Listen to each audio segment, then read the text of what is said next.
इस वीडियो में आप देख सकते हैं कि कैसे अमेरिका दुनिया में अपनी असलियत का रोल पैदा करना चाहता है। अमेरिकी स्टील्थ बम्बार की नई तस्वीर अमेरिकी फिजाइया और हथियार बनाने वाली कंपनी नॉर्थरोप ग्रुमैन ने अवामी तौर पर जारी की है।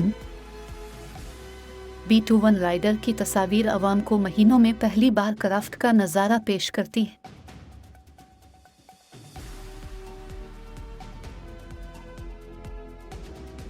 B-21 रियासत-ए मुत्तहिदा की फिजाइया के दूसरे स्टील्थ बम्बार और 3 दहाइयों से ज़ायद अरसे में उसका पहला बम्बार है।